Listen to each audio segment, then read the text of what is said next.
Hello बच्चों, ये last आखिरी लेक्चर है हमारा इस चैप्टर के ऊपर। और आप लोग इस चीज़ को दिमाग में रख लें और शायद समझ में भी आ रहा होगा कि यहाँ पर हम दो चैप्टर को एक साथ कर रहे हैं, इलेक्ट्रिक फील्ड को भी, उसकी डेरिवेशन को भी, और पैरेलल टू पैरेलल उसी के समांतर में हम लोग पोटेंशियल की भी बात करते जा रहे हैं। तो एक साथ हमारे पास दो चैप्टर का रिवीजन हो रहा है। आफ्टर दैट हम इसको ख़त्म करेंगे, एक दो दिन न्यूमेरिकल्स के ऊपर बात होगी और उसके बाद जो है हम आगे की तरफ बढ़ेंगे और कैपेसिटेंस आपको पढ़ाएंगे।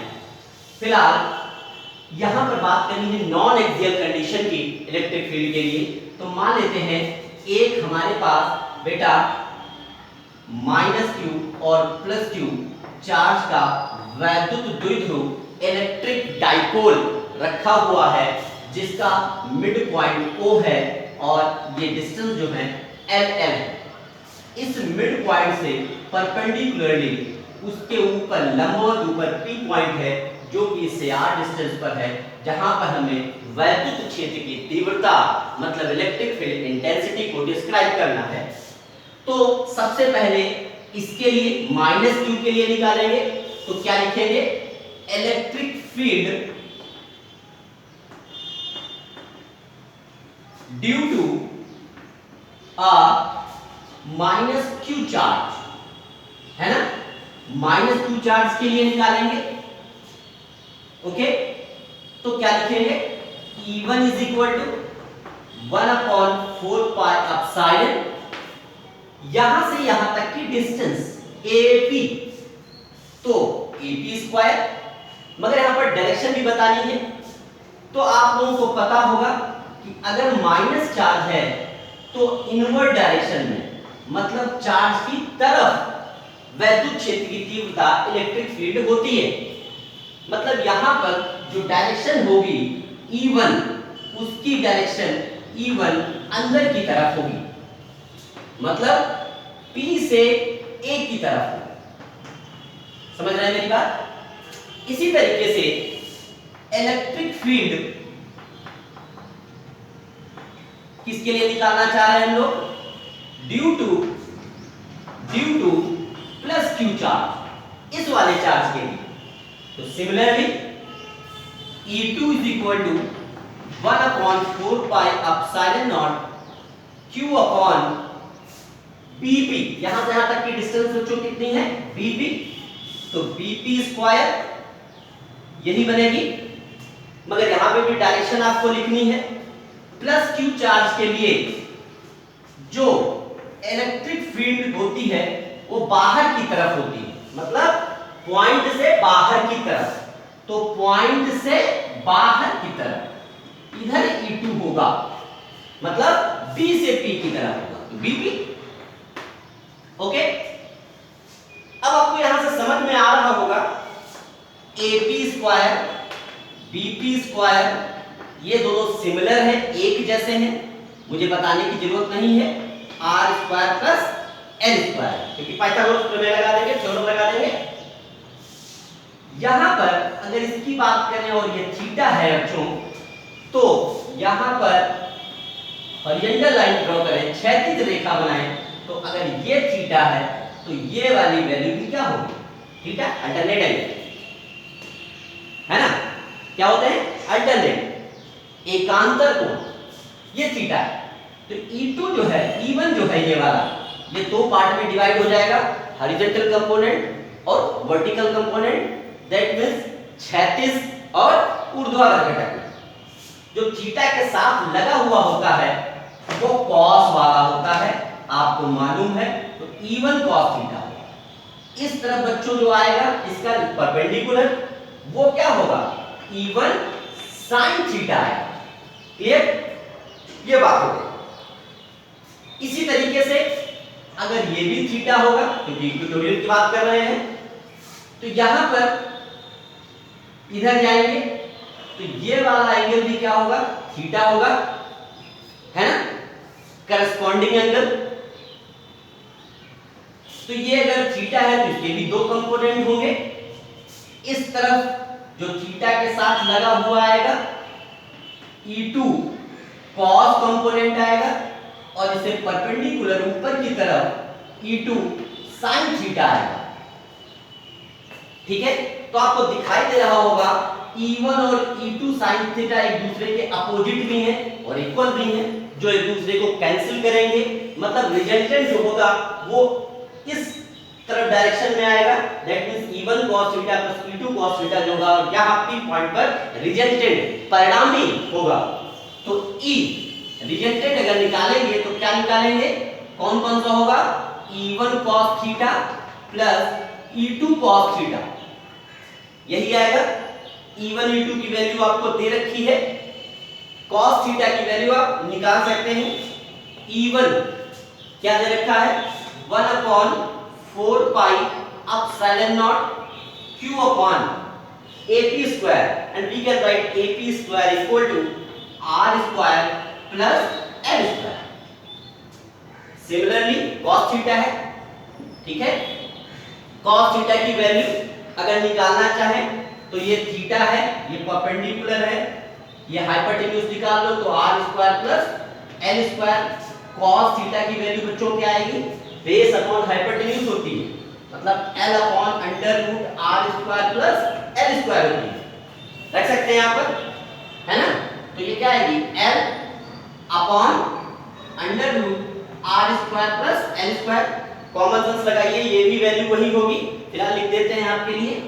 E2 similar value 1/4 pi epsilon naught, ठीक है, Q upon BP square, BP same thing, R square plus L square, ठीक। cos थीटा की वैल्यू वही रहेगी, L upon under root R square plus L square.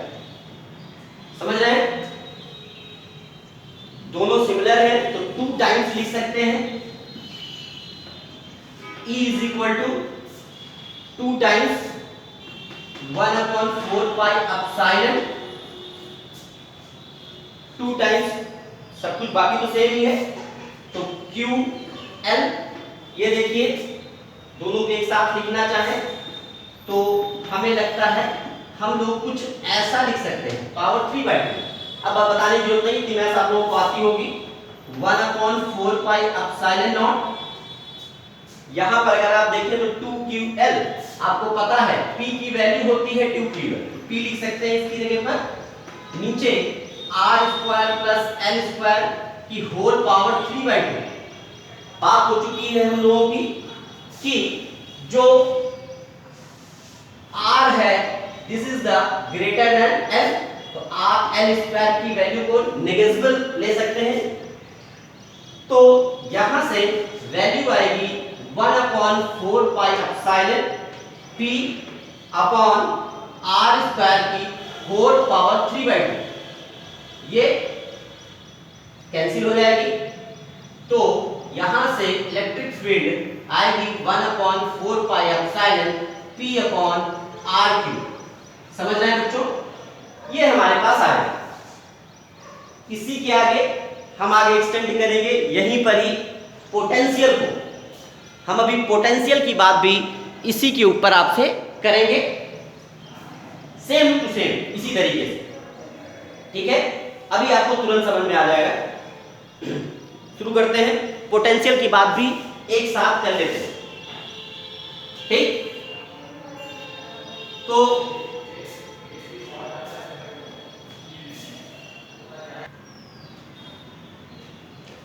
वैद्युत विभव की बात अच्छी स्थिति में साथ साथ कर लेते हैं। तो बच्चों -q के लिए P पर और +q सिमिलरली ऐसे निकालेंगे, फार्मूला चेंज हो जाएगा, तो क्या लिखेंगे, ड्यू टू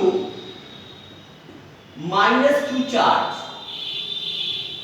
ओके, तो V1 1/4 pi epsilon naught Q upon R होता है, मगर यहाँ पर साइन भी लगता है, चिन्ह नेगेटिव साइन है, -q है, माइनस और डिस्टेंस कहां से कहां तक, A से P तक, है ना। यहाँ पर डायरेक्शन की बात नहीं होती है, क्योंकि पोटेंशियल जो है, विभव जो है, वो एक स्केलर क्वांटिटी है, आपने पढ़ भी रखी है, मैंने पढ़ा भी रखा है।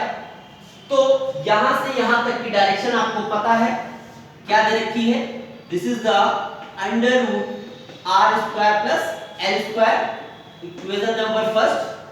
Again due to a positive charge, plus charge के लिए अगर निकालें तो V2 is equal to 1/4 pi epsilon naught, plus के लिए निकाल रहे हैं तो पॉजिटिव चार्ज की वैल्यू, और R square plus L square, this is the equation number 2।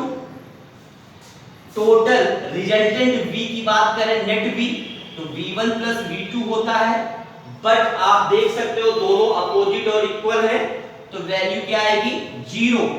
तो इक्वेटोरियल कंडीशन में, मतलब निरक्षीय स्थिति में, वैद्युत विभव पोटेंशियल जो होता है वो कैसा होता है, वो 0 होता है।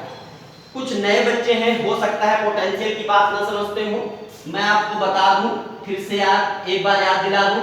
वैसे 10th में आपने पढ़ा है कि अगर कोई भी चार्ज है उससे इंफिनिटी पर, अनंत पर कोई भी परीक्षण आवेश रखा है, टेस्टिंग चार्ज रखा है, तो आपको पता है कि इसके अराउंड में एक इलेक्ट्रिक फील्ड होती है, एक वैद्युत क्षेत्र होता है। जब इसको यहां से इसके अंदर लाते हैं तो क्या करना पड़ता है, वर्ग करना पड़ता है, ठीक है। तो यहां से इसके अंदर किसी पॉइंट तक लाने में जो वर्क किया गया और जो टेस्ट चार्ज है उसके रेशियो को क्या कहते हैं, उस पॉइंट पर पोटेंशियल कहते हैं। अगर Q नॉट की वैल्यू 1 कर दी जाए, 1 कूलम, तो V की वैल्यू क्या हो जाएगी, W। यहां से डिफिनेशन भी बनाई जा सकती है। तो डिफिनेशन एक बार सुन लें कि अनंत से कोई भी परीक्षण आवेश किसी भी वैद्युत क्षेत्र के अंदर एक बिंदु तक लाने में किया गया कार्य और परीक्षण आवेश की निष्पत्ति अनुपात को उस बिंदु पर विभव कहते हैं।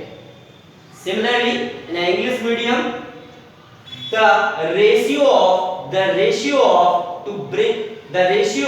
the work done to bring in the test charge from infinity in an electric field to the test charge is called potential at that point.